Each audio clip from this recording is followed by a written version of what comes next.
Wanna level up your stream and upgrade your webcam, but you realize that everything that looks even remotely professional comes with a hefty price tag. And with a million products out there, how do you know which one to choose, especially within your budget? Having a professional looking webcam setup is gonna set you apart from the rest of the competition. I'm gonna show you how to use cheap Sony cameras from over 10 years ago. It's gonna save you a ton of money.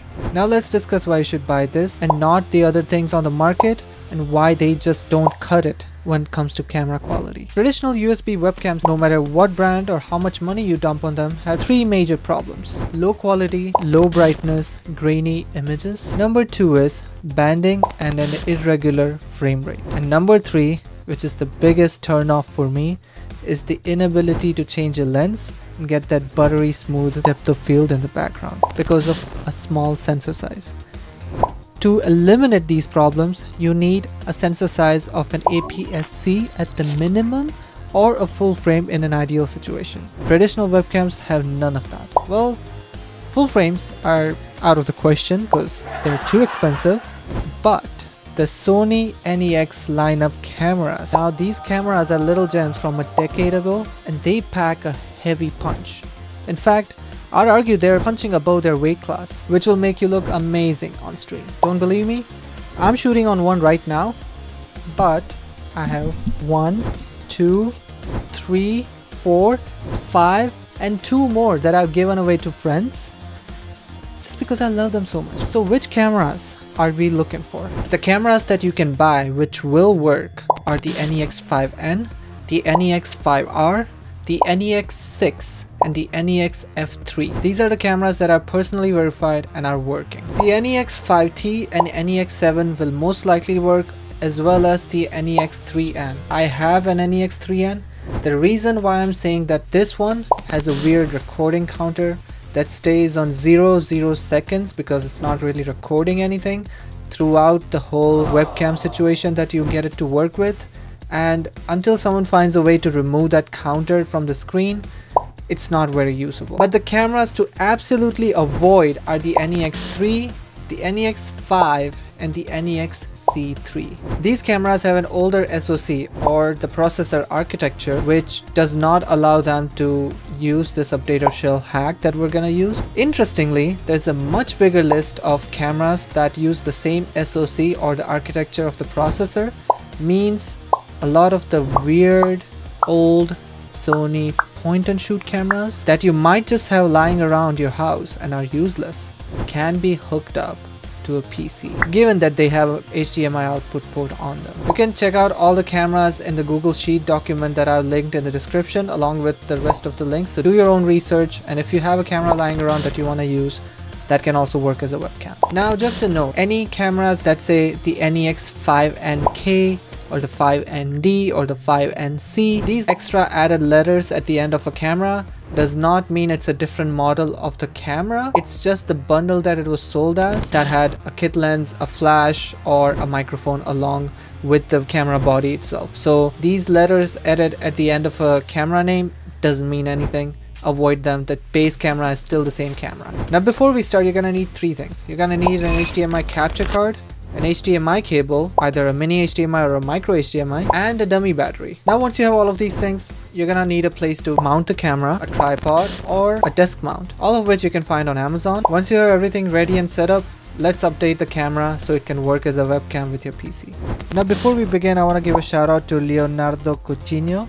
I probably butchered that, but he's the OG guy that found this hack about a year ago. But let's get right into it. So firstly, you're gonna go to this link from the link in the description, and then you're gonna go over here and download the PMCA version 0.18-windows.exe. and once you have it downloaded, you're gonna go and search for PowerShell. Now you're gonna run PowerShell as an administrator, say yes, and once you have it loaded, you're gonna go to your downloads folder. Now there is a little bit of command line that you have to know, but the easiest way to do it would be to go to your downloads and move that file to something simpler like the D drive and just paste that file here. Now you're gonna go here and type CD space D. That means it's changed its path to now the D drive. Now before we move forward, you're gonna connect your camera to your computer with a micro USB or the mini USB cable and power it on. So once your camera is showing USB mode mass storage, you're gonna write exactly what I'm writing, full stop, backward slash, and then you're gonna copy the whole name of the file and paste it right here, space updater shell. Now your camera is gonna say resets the camera. Just press OK. Now as you can see, there was an error here. I'm just gonna remove my battery and reinsert the battery again on the camera. Again, it's saying USB mode mass storage again. I'm gonna press the up arrow on my keyboard, so it's gonna show me the last command that I typed again, so I don't have to type it out again. Perfect. I'm gonna press OK on my camera one more time, and it has started successfully. Now we're in the camera as a developer, in the developer mode. So you're gonna write exactly what I'm writing. BK space R space this codec ID. I'm gonna have this codec ID in the description below, so you can just copy and paste it. Press enter. It's gonna say 03 or 01, one of the actual values. What we're gonna do is overwrite it with a fake value. In most cameras, overwriting with a 0A works, but sometimes you can also do 00. It may work, it may not work, you might have to try something else, but for this case we're gonna do 0A. You're gonna press the up arrow on your keyboard again. It's gonna bring up the last command that you typed, and you're gonna remove the R and put the W instead, and then at the end of the syntax you're gonna press space and write 0A. It's gonna say success.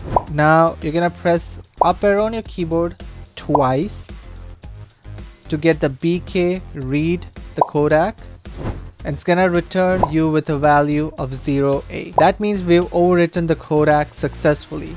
There's no codec under the codec key 0A, so it's not gonna write any data to the camera, but it's gonna go into video shooting mode and give you a clean HDMI output image through the HDMI port. Now we can write exit, and it's gonna say done, and your camera is gonna restart, and you're gonna be able to do everything again. There we go. Just like that, we're done with the hardest part of this process. Now let's disconnect the USB cable. Your camera can still take pictures normally, but if you want to go and revert your camera video settings back to normal, you can go right here and change the file format to MP4 and back to AVC HD, along with the record setting back to some other setting and back to whatever you want it to be. And that's another way to reset the camera back to completely normal, or you could do the same PowerShell method and switch it back to 03. In the camera menu, make sure that the face registration and other settings are off. In the brightness color menu, you can control your ISO, white balance and other settings. And the setup menu is the most important part. You're gonna scroll up to control for HDMI and turn that on. Go to HDMI resolution and make sure it is set to 1080p, not 1080i or auto. And you're gonna change wide image to full screen and the power saving start time to 30 minutes or whatever it allows you to do maximum. Now you're gonna connect the mini HDMI or the micro HDMI cable to your camera. The other end of that you're gonna connect to a HDMI capture card, whichever one you have, and plug it into your PC. Go ahead and put in a placeholder memory card. Don't worry, it's not gonna record anything. Plug in your dummy battery. Now it's ready to go.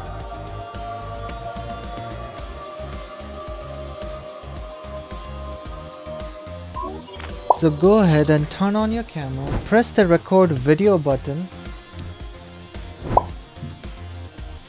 and there we go. True clean HDMI output at 1080p 60 fps. Now doesn't that just look beautiful? Now if you want to stop the camera, just turn the camera off, and that's all you need to do. Now for the lens, I'm using a 7 Artisan 25mm f1.8. I found it really cheap for like $60 off of Facebook Marketplace, so I'm pretty sure you guys can find something like that too. there's another great lens from TD Artisan, the 17mm f1.4 and the newer 35mm f1.2. All three of these lenses are really affordable and a really great performer for the sitting down stream setup. So go check them out. I'm gonna be linking them in the description as well if you want to buy them new. And let me know if you want me to do a tutorial on how to do this DIY light setup for less than $50. Make sure you hit the like button and subscribe to my channel if you enjoyed the video. And I'll see you later.